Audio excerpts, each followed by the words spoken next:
But I also want to ask you, right, because you talked about, getting loans. And I know there's many people in the faith-based community, in different places who look at loans, look at leverage as something that, we should not use at all, right? And so kind of how would you kind of respond to that thought process, and what has led you in your walk of faith? Because you even talked about early on of how, you made a lot of decisions and jumped out there because of the faith that God had placed on your heart, right? And of him bringing you information, right? This knowledge of the scriptures that you didn't have before. But what has led you in the course of your life to see that leverage is something that we should use, right? Or loans is something that is not detrimental to us or our faith? Absolutely, man. Loans is, it's biblical. I mean, God doesn't say you shouldn't loan money. He said you shouldn't have usury. So it's the concept of there are loans out there that aren't good loans, that are dangerous, that where you're over leveraging yourself. Whereas, let's say, for example, a bank is, if you're only making $4,000 a month in profit, right? And the bank gives you $500,000, that payment is going to be $6,000. Or let's say the bank gives you $100,000, but there's going to be on a 25% interest rate, and it's just it's literally just straight up usury in that loan experience. Then it's not healthy to do that kind of model. And so, again, our church, if you look at our history of our church, people that come from our faith, that the church utilized loans to build institutions. I mean, it's all throughout the writings of our church. But the whole idea is that I always say, if I'm buying a house, I'm not going to spend $600,000 in cash to buy that house or $300,000 in cash to buy that house. You're going to try to get the best interest rate, and you're going to put a down payment down, and you're going to use cash flow from your employment or your business to support that loan. Now, as you get more sophisticated, you can, if you got 2 properties, you can use the equity for one, but you're still not simply going to take all the equity out of that one property to buy the other property. You're going to take the equity out of that property to just simply put a down payment on the next property. Right. So the point is, you want your money to work for you. They say that whole concept OPM, other people's money, right? So you leverage other people's money, because if you take all your cash, you have no emergency funds to be able to have cash in hand if you need to make something happen if something goes wrong. So, but at the same point, if you come from a place of capital, like you're a person that your family was really wealthy, all of that. Then that scenario might not be necessary for that individual. Like you got, your family has $1 million, $2 million in the bank, and they can say, well, John, I can give you $100,000, $200,000 to start your business. You don't need to loan me money. Then that's different. But the average person, in our experience, what I've seen is that we're not coming from means like that.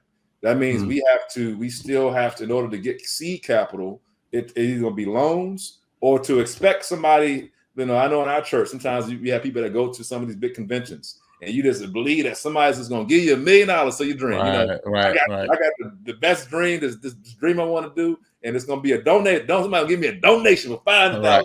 Right. Who gets $5,000 donations to do their dream? Man, it happens sometimes, but the reality is it doesn't happen frequently.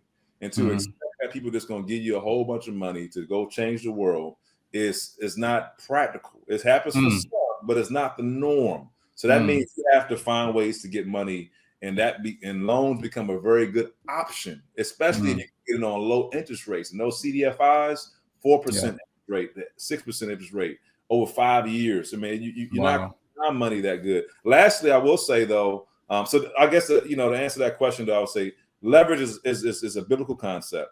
I think God warns against usury, whether we loan people money with usury or even those that receive money. I mean, the Jubilee, that whole concept of the Jewish economy was built on loaning, but after 7 years, the debt should be free. So you kind of don't want to do loans. You kind of want the loans so you can pay it in a certain amount of time, and you have the means to do it. And so that whole bankruptcy concepts. I mean, not that you want to take over leverage and then go do bankruptcy. That wouldn't be a wise thing. But there's principles to do it responsibly. And I think in business, I got it right now. I got a piece of equipment that's $200,000. I'm not going to take $200 out of my account and use cash for that. That'd be crazy. I got to buy inventory. I got to pay employees. I got to do all that. I'm going to literally get a loan for that $200 worth of equipment. That loan is going to cost me $4,000 a month, but that same piece of equipment for $200,000 is going to do the work of 8 people.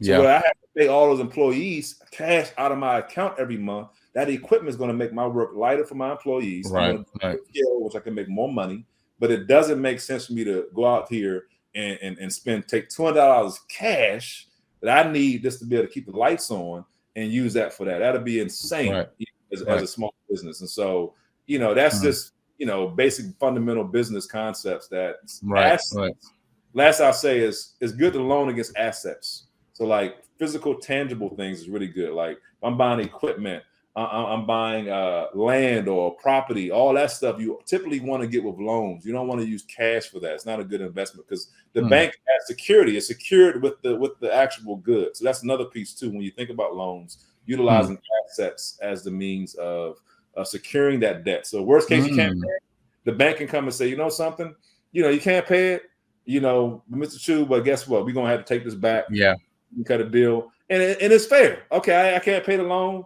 So I'm gonna have to foreclose on this house. Well, it ain't good for your credit, but guess what? The bank didn't just lose. You know what I mean? You lived in it for 10 years, fix it all up. Bank got all that interest on you, but they got something to get. They got this house now again, and they're gonna go out there and sell it and make some money on it. So it ain't the best for you personally, but the bank just doesn't lose, if that makes sense, when there's a secured asset on it. So that's another aspect. When you borrow against an asset, it's also as a way to mitigate the risk of the one that's loaning the money. And that's another thing to think about too. So yeah.